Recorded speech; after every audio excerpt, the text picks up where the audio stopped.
Hey everyone, ready for another deep dive. Today we're going to dig into the AI news from March 7th, 2025. It was a busy one. It sure was. A whole bunch of new models dropped. We've got hardware battles heating up. Yeah, And of course, the usual dose of AI weirdness that we all know and love. right. So to give you a little taste of what's coming up, we'll be talking about a model that can supposedly rival GPT-4 at fact-checking. Wow. But it's way smaller. Apple's making a play in the AI hardware game. Interesting. And we'll find out why someone might want to put their PC under the kitchen sink. Okay, I'm intrigued. Let's dive in. Okay. So, March 7th saw a ton of new models released. It seems like every company's trying to outdo each other. That's raining LLMs. It really is. Yeah. Where do you even begin with this? AI 21, for example, they just dropped Jumbo 1.6, 400 billion parameters. Huge. Right? They're saying it's the most powerful and efficient long context model yet. Hybrid SSM transformer architecture. What do you make of that?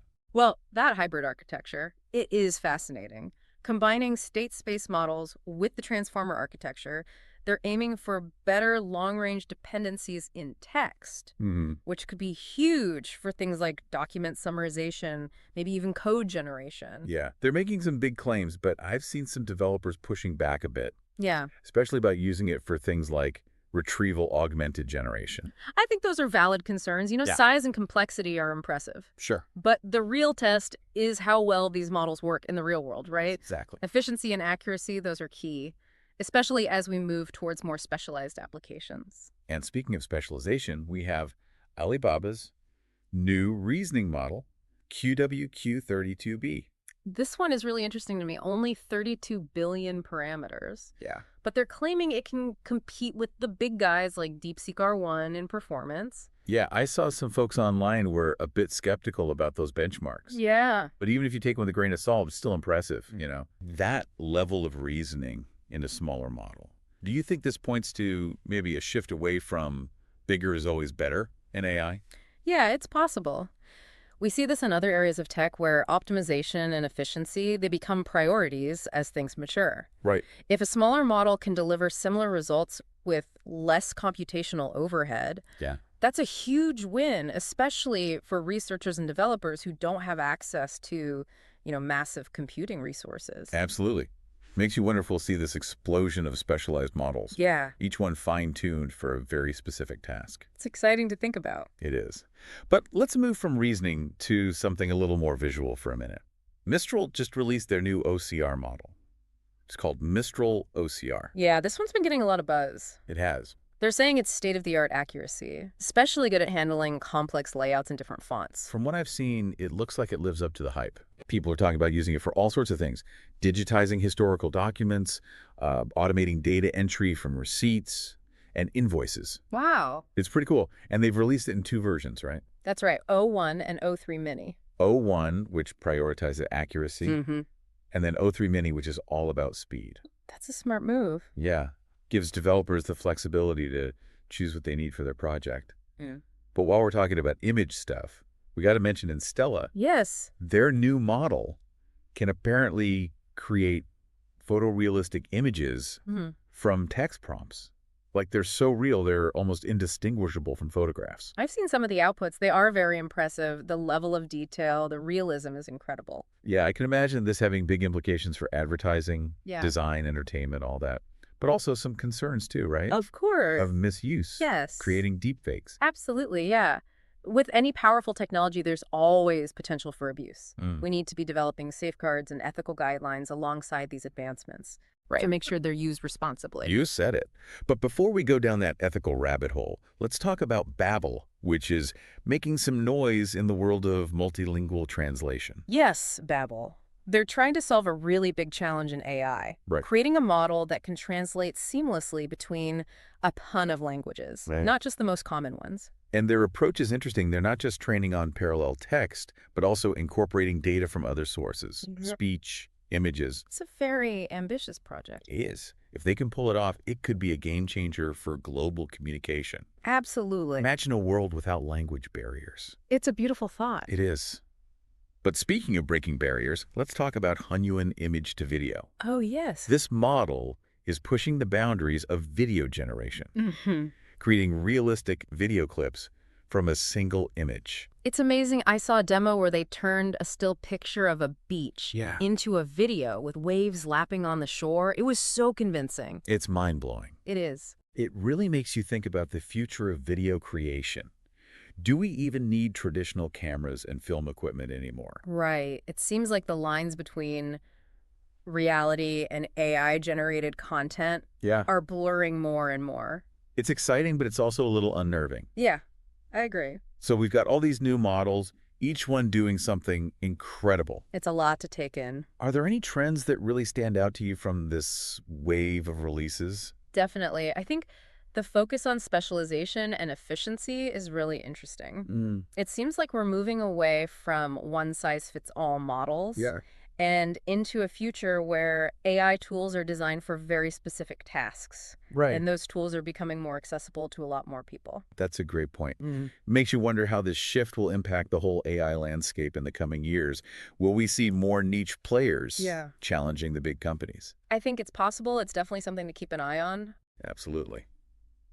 But before we get too far ahead of ourselves, let's get back to the news and see what else March 7th had in store for the world of AI. Well, alongside all these amazing advancements, we also saw some of the usual quirks, hiccups that come with a field that's moving as fast as AI. Of course. For instance, the Windsurf Wave 4 update Oh, yeah. seems to have caused some stability issues. I saw some developers complaining about that online. Some of them are even switching back to Cursor, Really? which still can't even handle basic tasks like finding files. It's like taking 2 steps forward and 1 step back sometimes. It really is. But speaking of taking steps back, did you see the image source bug in Perplexity? The one where images keep reappearing like digital ghosts? That's the one. Must be frustrating for users. Definitely. And then there's TorchTune's checkpointer, which keeps using the original special tokens, Oh, right. even if you create custom ones. Talk about a control freak. Right. It seems like even in AI, you can't always get what you want. It's... At least these little quirks give us a laugh. Yeah. Amidst all the groundbreaking advancements, it's good to have a little humor. It is. It's a good reminder that AI, even though it's so complex, is still a work in progress, Right. created by humans with all our imperfections. Well said. It's a good reminder to approach AI with a healthy amount of skepticism and critical thinking. Speaking of skepticism, let's talk about Apple's announcement. Yes. Their new Mac Studio with the M3 Ultra chip is making some waves. On paper, the specs are impressive. They are. 512 gigabytes of RAM, 810 gigabytes per second bandwidth. It's a lot. It is, but can it compete with NVIDIA in the AI hardware market?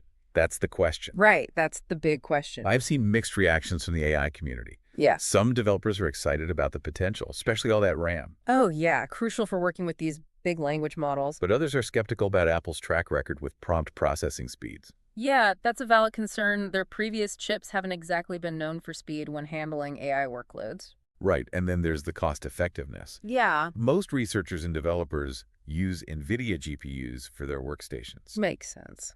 Can Apple convince them that the Mac Studio is worth the extra cost? We'll have to wait and see. We will.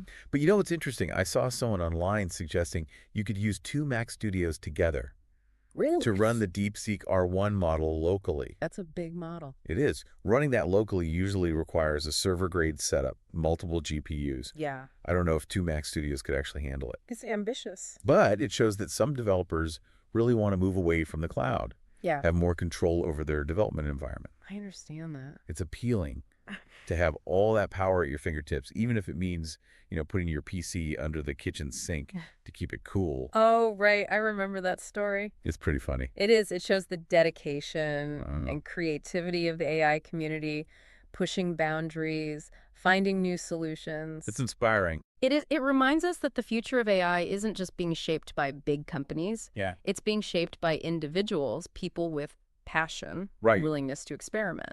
So we've covered a lot. We have. New models, hardware battles, weird bugs, kitchen sink PCs.